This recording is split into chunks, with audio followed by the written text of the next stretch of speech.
Iniciar. Boa noite. Seja muito bem-vindo, muito bem-vinda a essa live de hoje. Eu me chamo Acrísio de Medeiros, sou psicanalista, terapeuta e especialista em acessar o inconsciente. E aqui no meu canal eu ajudo, ensino pessoas como você a eliminarem, a se livrarem de bloqueios emocionais, como? Eliminando traumas de infância, em até 5 semanas.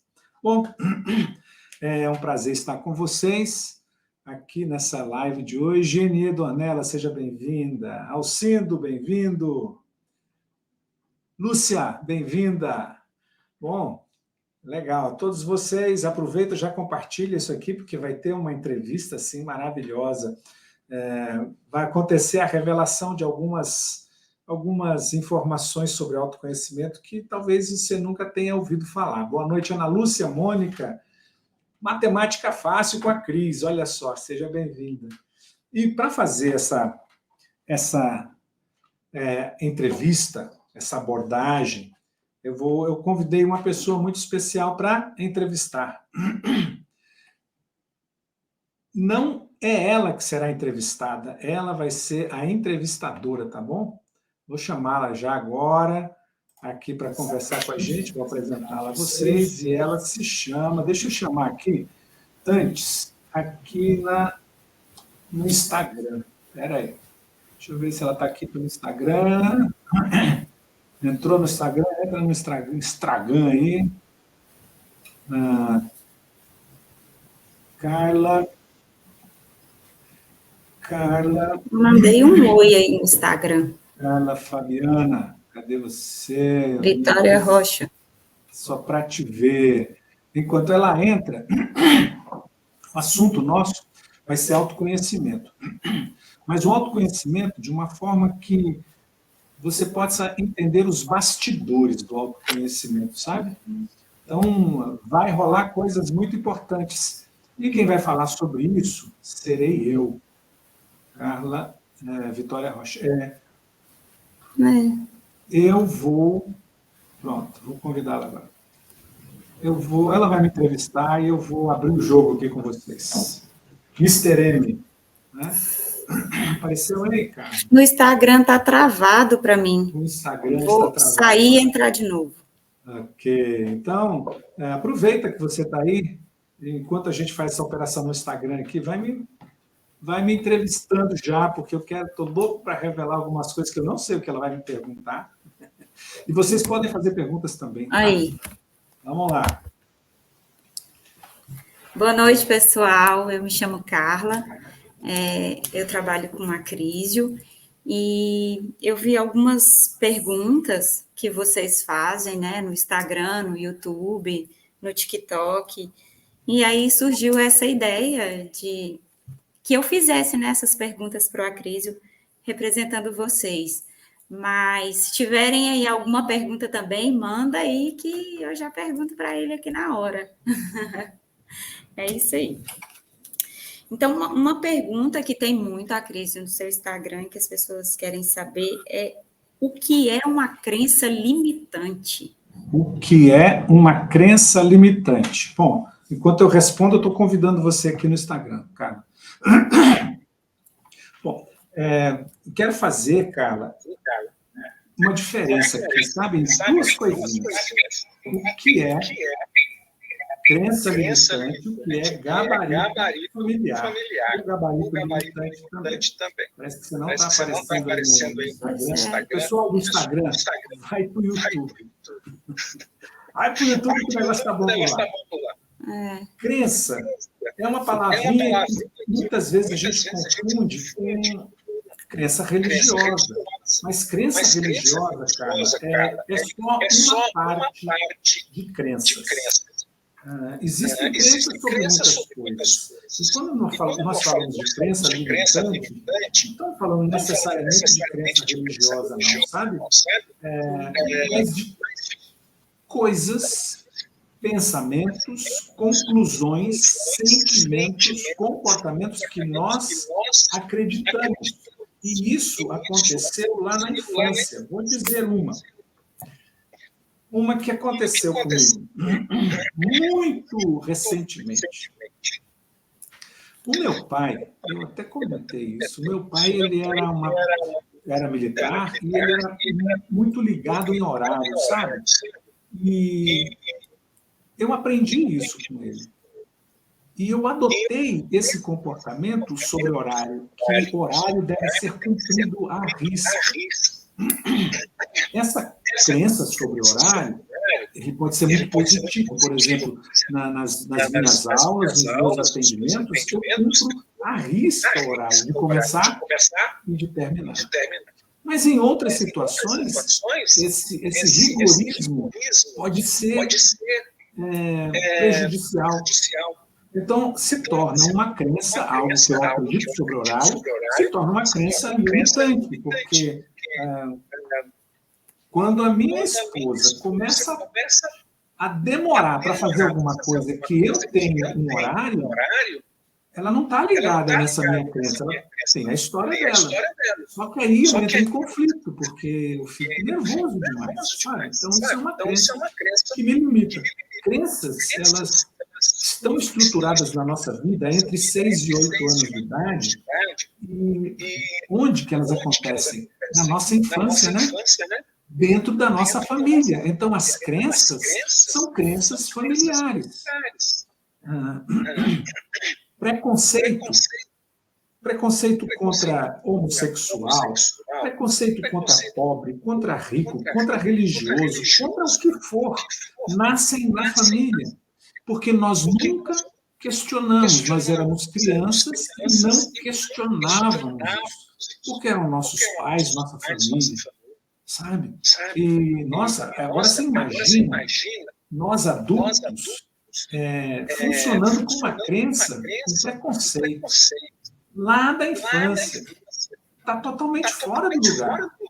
Mas não fica só aí. O maior prejuízo é com relação a nós mesmos. Quando nós acreditamos que nós éramos... Está dando eco, não estou conseguindo entender nada. Você pode tirar o seu áudio, cara? Zerar o seu áudio, por favor, no alto-falante. Está dando eco aí, né? Vê se melhorou, pessoas. Vê se melhorou aí. Vê se melhorou o eco. Alguém pode dizer? Melhorou o eco ou não? Alô, alô. Então, eu vou falando e vocês estão dizendo se melhorou ou não é. Você está mostrando isso, cara. Mostra a sua câmera, a sua imagem, a nossa. Pois tá mostrando é, Aí. Agora funcionou. Parabéns. Alô, ok, deu certo agora o áudio, né, Ana Lúcia? Melhorou? Tira o alto-falante seu, tá? Para não sair o som do alto-falante. Deixa o microfone, só vai tirar o alto-falante. Pois é, o do Instagram eu não consigo tirar. Não, o Instagram deixa assim. Tá bom, só abaixa o volume. Ok. Então, vamos lá. Agora deu certo. As crenças... Deu até calorão, hein, pessoal? Deu até calorão. Você sabe que aqui está um vendaval danado, um vento frio danado. Bom, as crenças se instalam na nossa infância. E são instaladas na infância num contexto familiar. Então, nós puxamos formas de agir, de ver o mundo da nossa família. E nós não questionamos porque nós éramos criança. É preciso hoje, na fase adulta, começar a questionar algumas crenças que nós aprendemos. Mas como eu vou questionar crenças se elas são inconscientes, elas são funcionamentos automáticos em mim? Quando eu começo a participar de um processo terapêutico em que traga lucidez para mim. Entende? Por exemplo, eu passei 45 anos da minha vida, cara, com muito aprendizado, muito crescimento. Eu sou uma pessoa de muito trabalho, e eu, quando chegava num ponto alto da minha profissão, acontecia alguma coisa que eu não sabia o que era, eu culpava todo mundo, e eu saía dos trabalhos, da profissão que eu estava.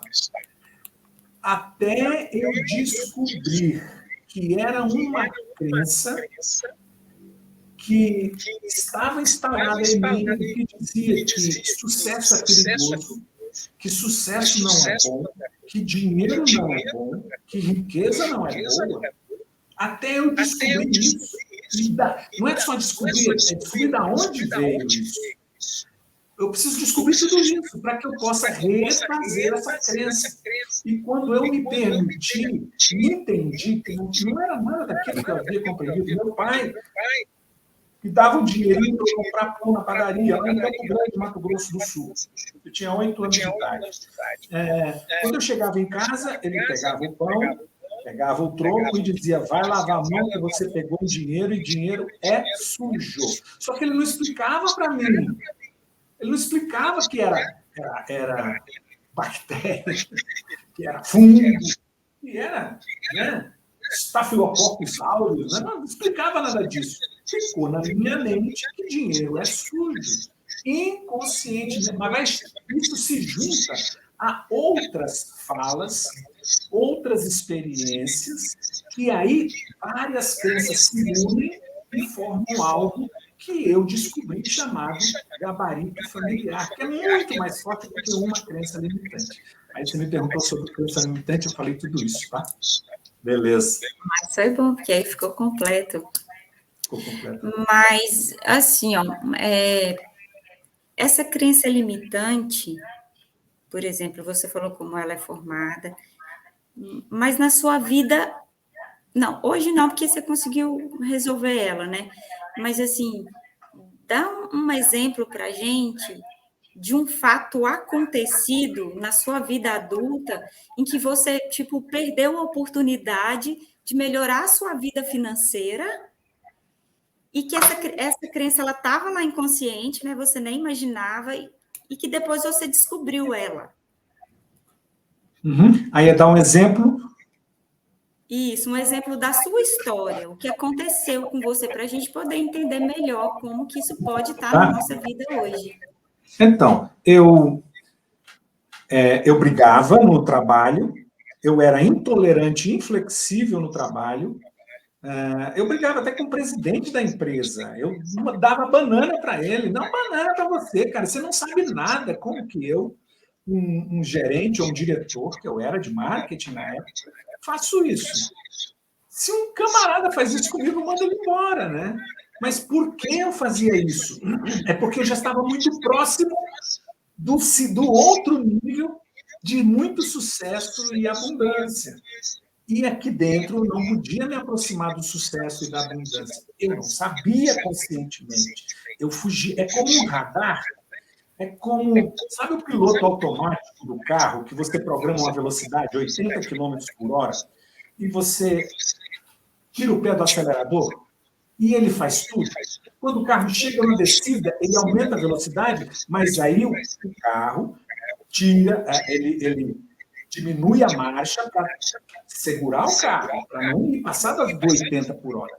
E assim somos nós com as crenças, elas ficam nos norteando. E dentro de mim tinha um grande gabarito relacionado a dinheiro e a sucesso, que estavam juntos. Só que sucesso não tem a ver necessariamente com dinheiro. Sucesso tem a ver com a vida. Qualquer coisa que dá certo, a gente obtém sucesso. Nas relações, nas amizades, na saúde, em qualquer área da vida. Então, acaba interferindo em outras áreas. Mas eu não queria, não é que eu não queria.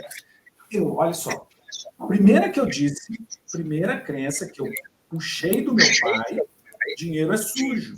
Segundo, meu pai, ele sempre teve dificuldades financeiras, ainda que ele ganhasse bem. Então, eu via dificuldade financeira trazia sofrimento para a gente. E eu tinha vergonha do sofrimento do meu pai sofrendo. Eu estou fazendo isso com ele, porque ele não tinha que comprar roupa para a escola, uniforme, pasta, bolsa, caderno. Isso encarecia as coisas, não era só eu, né? Eu e minhas irmãs, e eu via a dificuldade do meu pai. Então, o meu crescimento lá, estudantil, prejudicava meu pai. Então, era mais um dado sobre dinheiro. Outro dado sobre dinheiro. Eu fui para o seminário, e lá no seminário eu ouvi algumas coisas, mas não tinha explicação correta. Ou não tinha explicação. Era simples isso. É mais fácil um camelo passar no buraco de uma agulha. Está tendo eco de novo. Tira o som. Pois é, eu tirei tudo aqui, coloquei o meu... volume do seu celular? Então, o celular está no fone de ouvido. Ok, beleza. Parou? Eu não sei. Mas vamos lá. Pessoal, vamos ver se a gente consegue ajustar isso aí. Vocês vão me orientando aí para melhorar, senão vai ficar feio para vocês. Vocês não escutam direito. Onde eu estava? Aí, parou. São tantas emoções, né? São tantas emoções. É porque estamos falando de coisa muito séria. E quando as coisas são sérias, tem algo que quer derrubar. É mais fácil um camelo passar no buraco de uma agulha do que um rico entrar no reino dos céus. Pensa, dinheiro é sujo. Meu pai, com dinheiro, eu sentia vergonha e era difícil a vida. Terceiro, é mais fácil um camelo passar do que um rico. Lázaro comia migalha no chão da casa do rico. O rico foi para o inferno. Lázaro foi para o céu. Eu quero ser rico? Nunca. Então, mas isso não fica aqui no meu radar consciente, fica no meu radar inconsciente. Então, eu me boicotava, eu prejudicava meu próprio crescimento, entende, profissional. Eu não encontrava um caminho que me fizesse feliz, entendeu? Eu sempre estava triste, porque eu não podia ficar rico, não podia ter sucesso. Então, eu não sei se eu respondi sua pergunta. Eu espero que sim.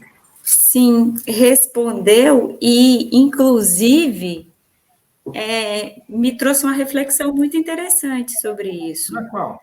Porque você falando assim, eu lembro de quantas vezes eu tinha atitudes simples na minha casa, como colocar um jogo americano na mesa e colocar um prato, faca e garfo, e meu pai falar: isso não é para nós, não é para o nosso nível. Gente rica é que come com a mesa toda organizada assim, toda bonita. Interessante então, isso. Interessante. Às vezes, quando eu vejo um lugar muito arrumado, eu fico desconfortável. Então, Entendi. quer dizer que isso é uma crença que eu não posso estar no meio da riqueza. E aí você se impede em outras coisas. Você não pode organizar, ter uma coisa bonitinha, né? Você não pode ter uma coisa bonitinha, você não pode ter uma coisa bonitinha. Quem sabe não pode ter uma pessoa bonita também, um carro bonito. Você se proíbe de tudo, porque isso leva à riqueza. Nós não somos ricos. E você honra seu pai, sua mãe, e não quer desagradar. Isso é um pensamento da criança dentro da gente. A gente obedece a criança ainda hoje, entende? Isso são crenças. Só que, o que eu te disse, não basta trabalhar uma crença, porque é um gabarito familiar, é uma reunião de crenças que forma uma nova crença maior. E é nessa que você tem que trabalhar. E não é fácil, sozinho a gente não consegue, entende? Entendo. Tem muitas coisas. Tem, por exemplo, crença de que eu não mereço ser feliz. E aí minhas relações não são boas, eu vivo numa tristeza. Outras crenças de que eu sou um doente mesmo. Olha, teve uma aluna minha que ela escutou a mãe falando com a tia dela. Ela escutou, elas não estavam falando para ela ouvir. Elas deram as costas e ela ouviu. Eu não sei, a mãe dizendo para a tia, eu não sei mais o que fazer com essa menina doente.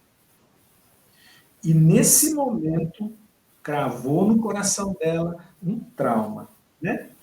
E adivinha, ela passa a vida inteira dela doente. Vou dar um outro exemplo sobre crença limitante. Uma aluna minha de 38 anos de idade, olhando para um lado da história da vida dela, mas de repente ela disse o seguinte: olha, o meu pai, quando eu era criança, nunca teve tempo para me dar carinho e afeto. Porque ele trabalhava muito, ele chegava tarde em casa, cansado, e já ia dormir, tomava banho e ia dormir. E eu não via meu pai. E eu era apaixonada pelo meu pai. Um dia, eu passei mal, muito gripada, e meu pai acordou de madrugada, veio cuidar de mim. Ela adoeceu mesmo, de verdade. Mas fica na mente dela algo, pô, não está certo. Meu pai veio cuidar de mim. Uma outra vez ele adoeceu de novo. E quem veio? O pai dela. Aí ela conclui uma crença: só doente eu recebo afeto. Só doente as pessoas me dão a atenção que eu tanto preciso. Ela adquiriu uma asma lá na infância. Quem cuidava dela? O pai. E o pai, bravo, né? Porque ele precisava descansar. O pai ia para o hospital fazer nebulização nela, bravo. Ela tinha a presença do pai negativa, o pai bravo, mas ela tinha, entende? Assim formam-se as crenças. Mas é preciso a gente entrar num processo terapêutico para a gente poder se antenar para essas situações da nossa vida, senão a gente nunca vai perceber. E por dois motivos. Primeiro, porque estão tão escondidas, né? Mas tão escondidas. E, assim, eu acho que não é um assunto tão falado, assim, com tanta clareza, tão detalhadamente, para a gente poder entender. E eu acho que mesmo a gente entendendo, a gente não consegue resolver isso sozinho, né? Não tem como, porque exige ferramentas, né? Exige um conhecimento de um profissional mesmo da área, né? Para conduzir. A Ímblia está dizendo assim, certamente com relação a você, mas hoje você tem sua casa. Essa era a casa do seu pai, hoje você pode. Mas acontece que não basta, Ímblia, alguém falar para a gente. Não basta. Essa é a grande confusão. Nós temos, e a Ímblia está no processo terapêutico, a origem, ela vai fazer isso daqui a 2 semanas, ela vai entender como funciona. Nós temos 3 partes em nós muito importantes, que se elas não tiverem integradas para a compreensão do que nos acontece, não adianta. Não adianta só conhecer. Eu tive uma aluna, umas 3 alunas assim, mas a última foi muito interessante. Ela chegava dizendo os traumas dela. E ela teorizava o trauma dentro da psicanálise, dentro da psicologia. Ela sabia. Eu falei, tá, você sabe, o que você está fazendo aqui? Aí ela me disse, eu não consigo mudar. Claro, porque para mudar não basta saber. Talvez você já tenha vivido isso até, Carla. A gente ouve, perdoe seu pai, perdoe sua mãe. Está aqui na cabeça. Está aqui na cabeça. Ok, eu vou perdoar. Se eu não perdoar, eu não vou para o céu. Eu vou perdoar. Está aqui na cabeça. Mas não está no corpo. Mente, emoções e comportamentos. Se não tiver no corpo, nessas 3 instâncias, a gente não muda. É um perdão de boca para fora. Entende? Então, é algo mais profundo. Então, não adianta a gente dizer, mas você tem. Não, você tem que levar a pessoa a sentir isso.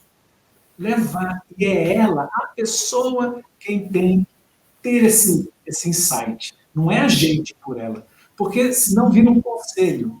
Lembra que a gente falou sobre conselho, né? Conselho é como a corrente da minha bicicleta, né?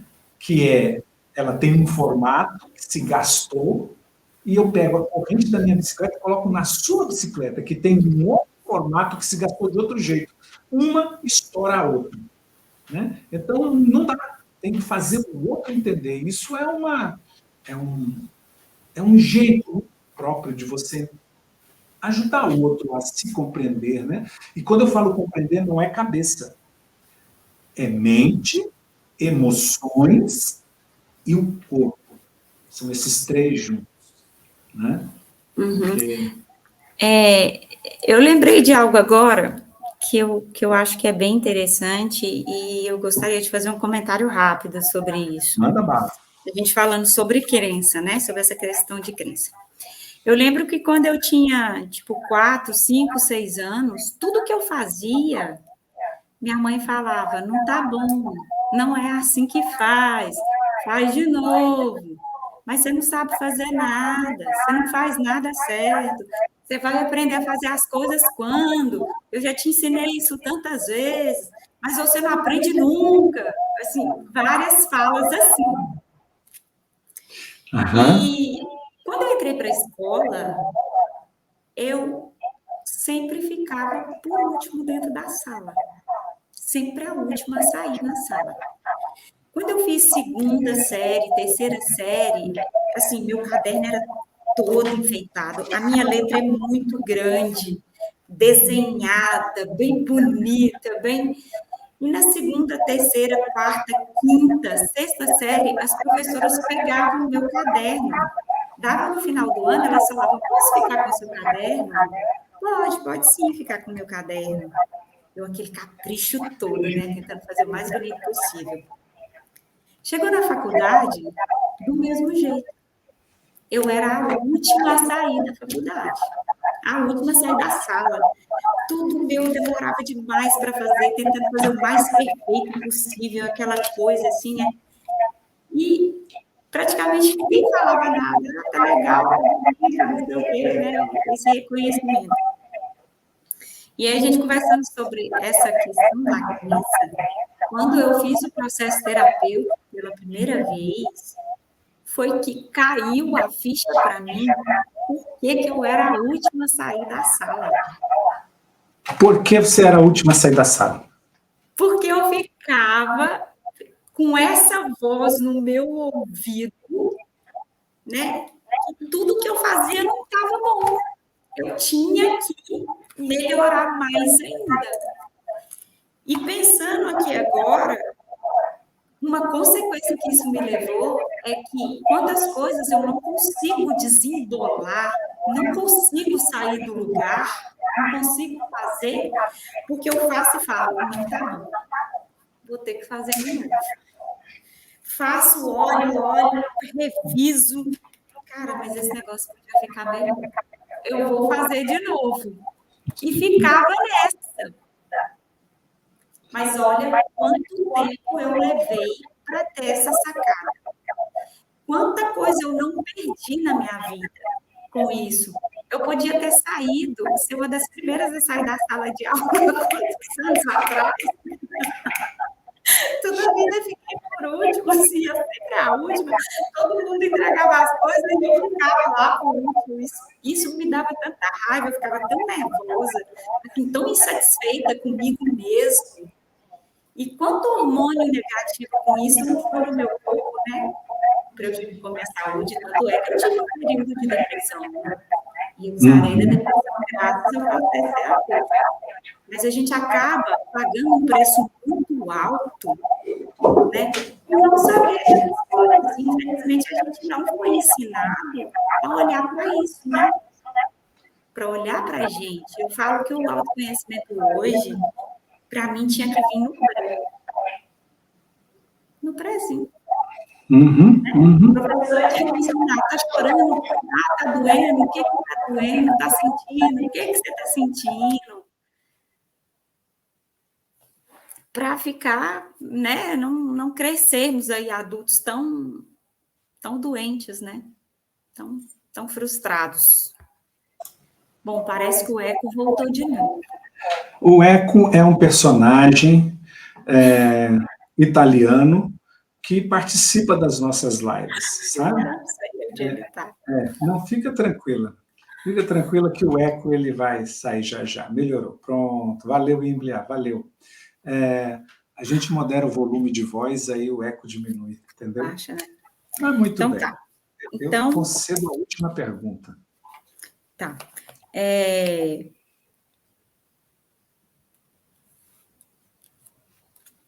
A crença limitante, ela sempre está no inconsciente? Sempre. As crenças sempre estão no inconsciente. Não há crença consciente. O que vai acontecer é eu perceber a existência da crença. Aí se torna a percepção da crença é consciente. Mas o funcionamento dela é inconsciente. Porque você pode perceber que até hoje você às vezes pode ter uma dificuldade para fugir do perfeccionismo, mesmo sabendo. Mesmo sabendo, às vezes o perfeccionismo, você se surpreende. Pô, eu estou repetindo esse negócio, preciso fazer bem feita, né? Está dando o eco, meu Deus do céu. Deixa eu desliga o seu microfone aqui. Então,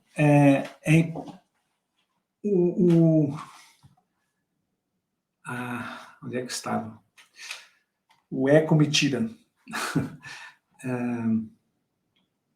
Crença, tá?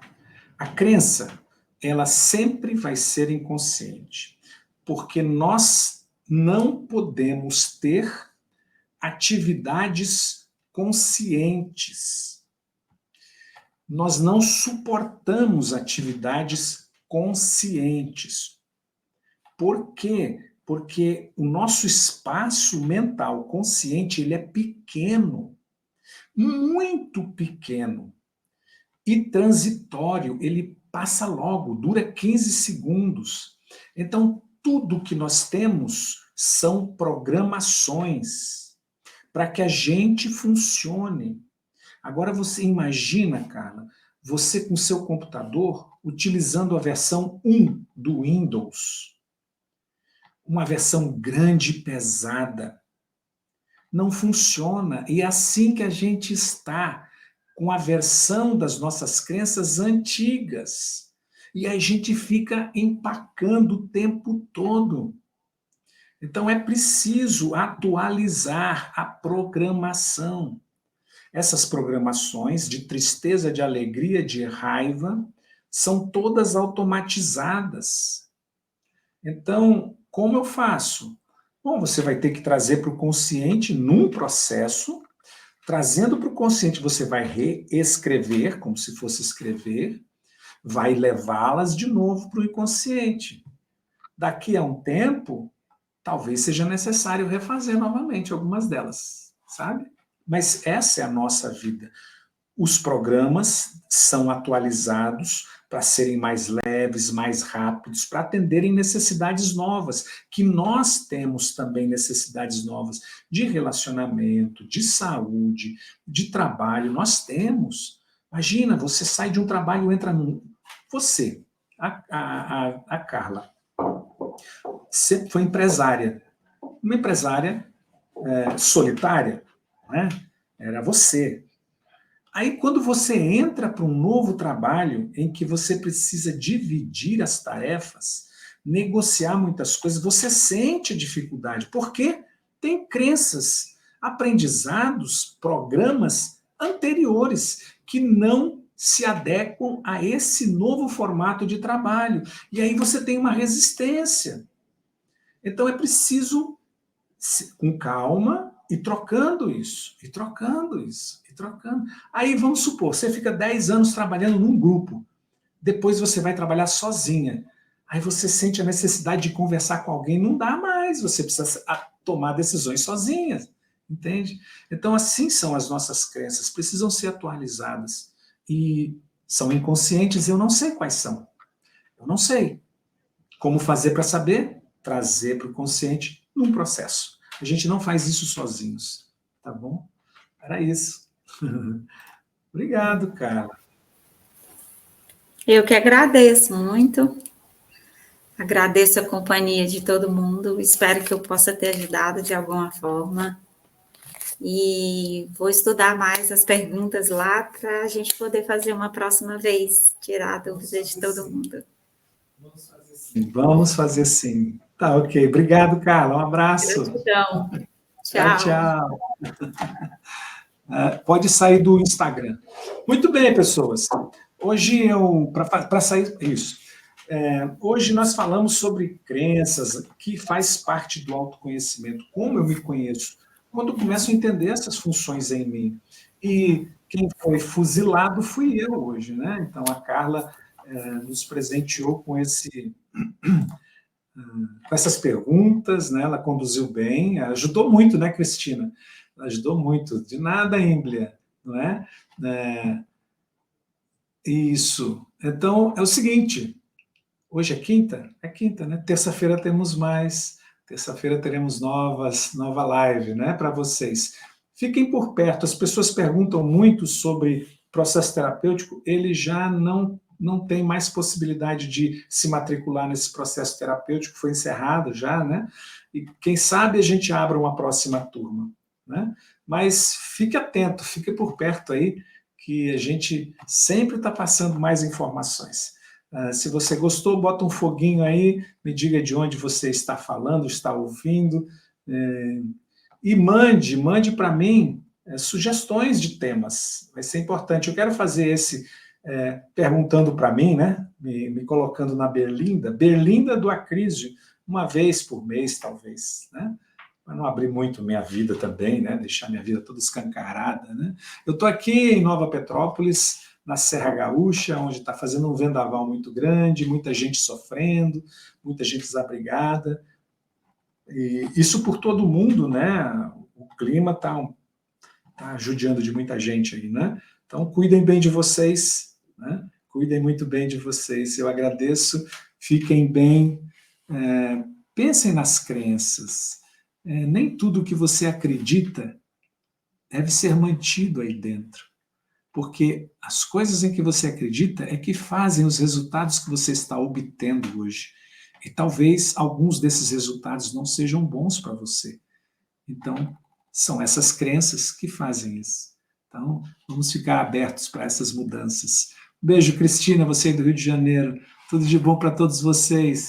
Mandem sugestões de temas para as lives que eu vou aceitar com todo amor e carinho. Tá bom? Manda no meu direct, onde vocês quiserem achar melhor. Fiquem com Deus. Até a próxima. Tudo de bom. Dá licença que eu vou desligando. Tchau, tchau, pessoal.